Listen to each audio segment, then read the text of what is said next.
Today I'm going to show you guys every single mod that I put on my 2023 Audi RS5 competition. What's going on, guys? Welcome back to another video. I apologize. I know I haven't uploaded on YouTube in like forever. I've been really busy, and if I'm not busy, I'm making short little TikToks or uploading something to Instagram.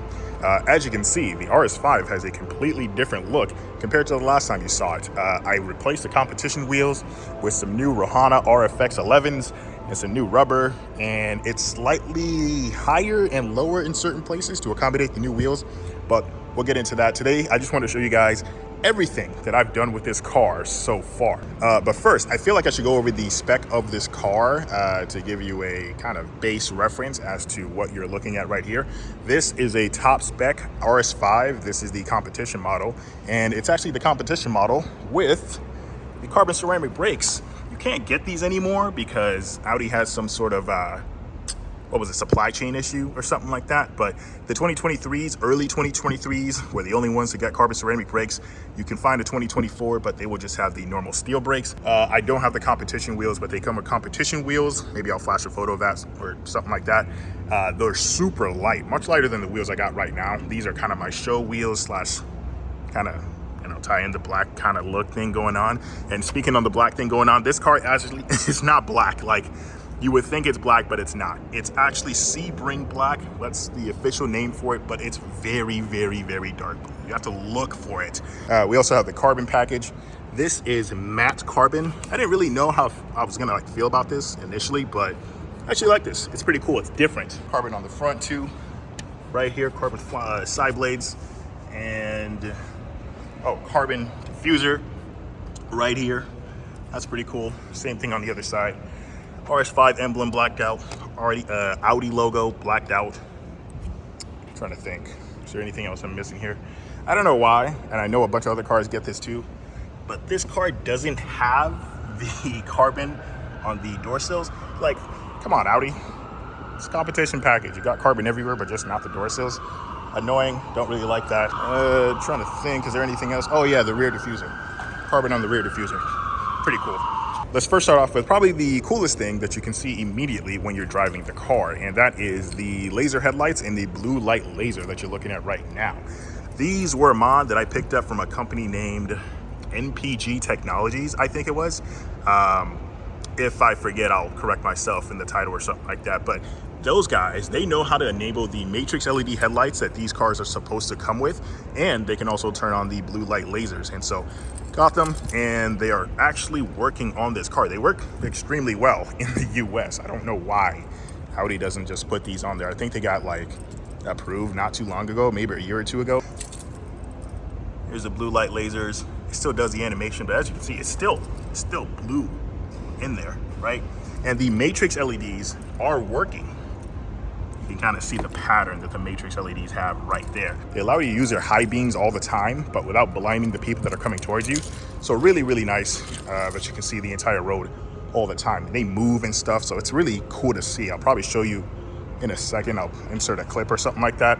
So these are what the normal Audi high beams look like. They're really bright and they get the job done, but these are what the matrix LED headlights look like. You just got to pick up some speed because they activate at 20 miles an hour plus.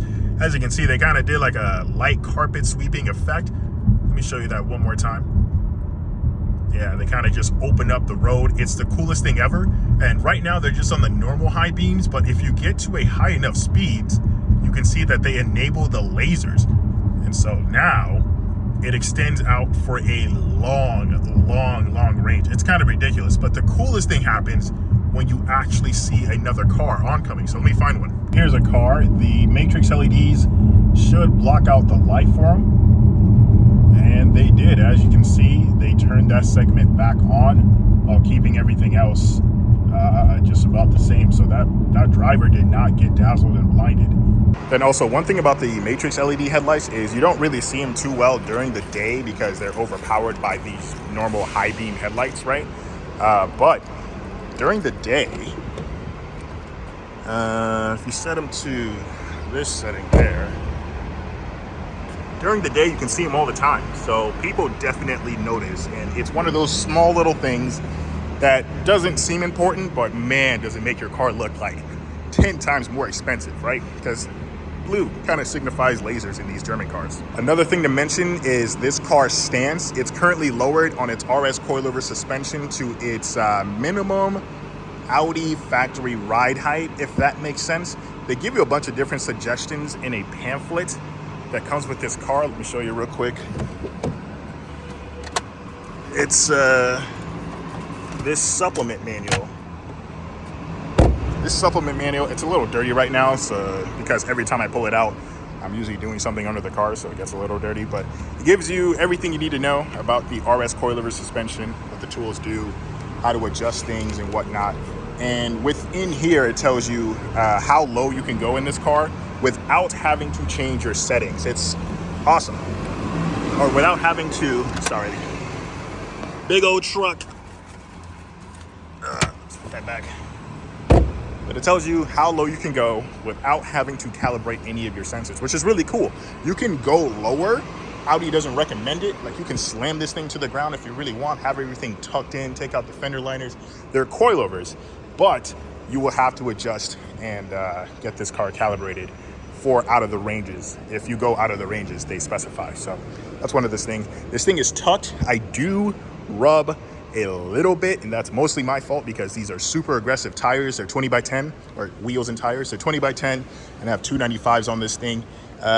Most of it is mitigated, but when you have people in the car, you do have to adjust the suspension to account for that. And it says so in the manual, like if you have a certain amount of people you're carrying around with you in the track or something like that, you're gonna have to raise the car because, I don't know, it's not the best for the car to be, you know, throwing a bunch of people in a lowered thing like that. So one of those things you gotta have to watch out for when you're lowering this car. Then one other thing that I changed in this car, it's not really a mod either because it comes standard with this car, but it's one of those things that you don't expect to hear from a stock car. And that is the suspension tweaks that I have done to this car. It comes with, what was it, 3-way adjustable coilover suspension, right? I lowered it, but I also adjusted the suspension settings, the high speed compression, low speed compression, and rebound on all 4 corners to put it into its track mode. Just like I talked about earlier, that supplement manual tells you all the things you can do and change to Audi specification.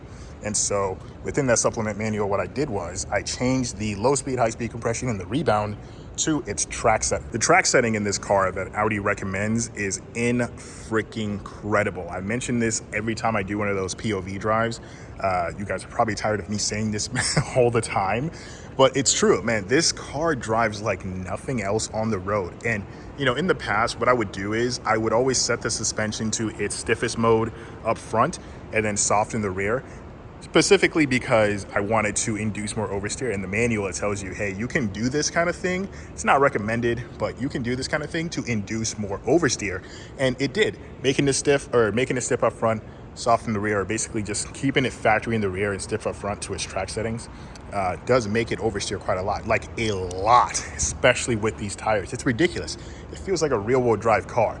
But in its track mode, when everything's stiff up front, stiff in the rear, otherworldly. I just changed it, maybe, what was it? Was it last night or maybe 2 days ago? To those settings, because initially I tried it out before where everything was in its track mode, but it was too harsh, as in my opinion. Like, I wasn't used to that kind of NVH, and so I dialed it all the way back to the factory settings. Then I started fiddling around with all the other things and try to, you know, customize it. But now I'm just fully in its track setting, and it's been like maybe 1 or 2 days.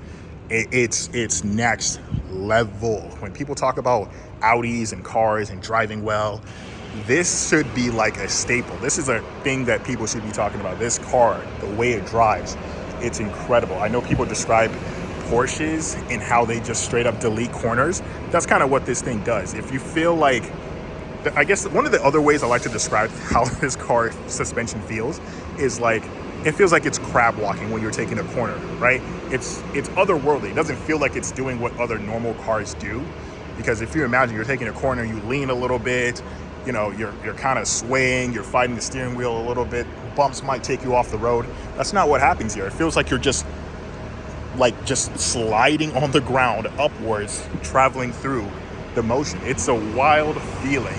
And it's all because of the suspension. All right, my bad. I just went on a tangent there, but I just really need you guys to know that this is the greatest car I've ever driven. But on to the next thing.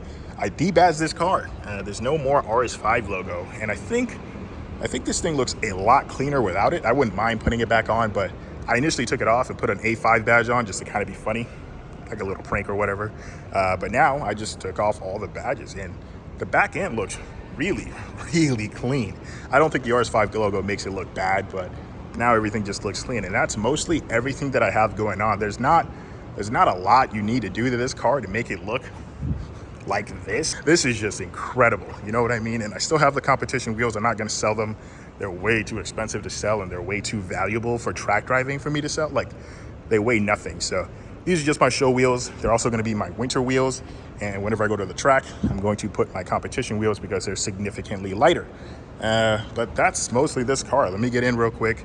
I'll show you how it sounds, and well, I guess I'll show you the interior real quick. You guys have probably already seen this. Alcantara inserts or Dynamica. This is slightly different. Here's one thing real quick. I don't know why more manufacturers do not put cloth kind of fabric on the inserts of their seats. It's so much nicer than leather. It's not super cold. It's not super hot during the winters and summers.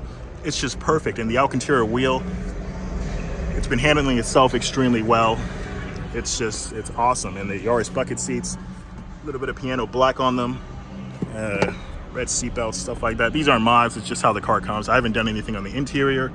Maybe I'll get a different steering wheel or something like that, but so far, this is awesome. Let's head into this thing.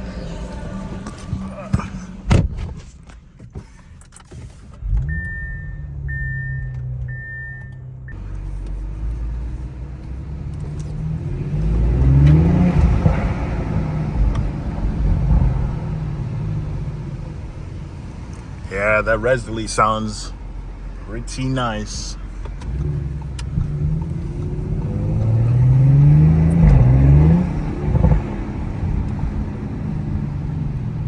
But yeah, you guys have seen me do a bunch of POVs already, and that's mostly, that's a one-way and that road is kind of closed. You guys have seen me do a bunch of POVs already, and that's mostly this car. I do have quite a lot planned. I do plan to put on, woo, still sounds incredible. I do plan to put a better intercooler into this car. That's going to be a process because they cost like $4 grand, but they're definitely going to be worth it because I've heard that one of the Audi engineers was saying that the reason why they didn't make the RS5 Edition 25 or the RS5 Performance that's coming to the US like 520 horsepower plus is because of the intercooler. They needed to develop a new intercooler, but the Audi bigwigs, they just didn't want to pay for that. And so they compromised and just made the car 470 horsepower. So I was like, oh, okay. So this car can safely make a bunch more power with this stock configuration if you just upgrade the cooling.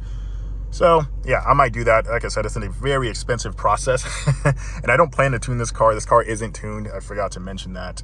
It's completely stock, yet it runs incredible times. But I'll probably just, I'll get a plug-and-play Wagner competition intercooler kit, which is an air-to-water system. It's an upgraded air-to-water system. I'll put this in this car, or I'll put that in this car, and and just enjoy it. Mostly for track driving, because I know this car can get hot, and it performs well stock, but you know, you can always optimize things a little further, and maybe in the future I'll mod this thing if I don't trade it in for something else. Not like I actually want to trade this car in for anything else. It's freaking incredible stock. But yeah, you know, I've had the B9 generation for so long, and it's been forever since I've been in anything else, really. Like, I've test driven a bunch of different cars, but man, like, there was at one point where I really wanted a G80 just because I've been in B9s for so long. But B9s are incredible, so that's why I picked the RS5 competition. But truly, as I'm recording this video, we're like 2 days away from Audi unleashing or revealing the B10 generation A5 and S5. This is July, what, 13th? 14th. Reading is hard because it's right there. July 14th, 2024. And Audi's going to reveal the new B10 generations in 2 days. So, yeah, you know, I'll have to see if I really like the B10s. I'll see what I can do. Maybe I'll just get an S5 on the side and make some content on that or something like that. Because, like I said, it's, as much as I love the B9s and the B9.5s, I low-key want a change, a slight little change. That's it, you know. I'm ready for the new interior. I'm ready for the leather dashes. I'm ready for the new tech. I'm ready for 600 horsepower stock, all that kind of stuff. But, you know, I'm content right now because, as you just saw, this car is incredible, drives incredible. Yeah, that's all I got. I'm rambling now. Appreciate you guys watching this video. If you have any comments or suggestions or things like that, leave something in the comments. I do plan to make different types of videos apart from POVs moving forward, but I figured I'll update you guys, I'd update you guys on the current state of the RS5 because it's kind of changed a little bit with the new wheels and tires and the new stance and stuff like that. But yeah, hope you liked the video. I'll catch you in the next one. Peace.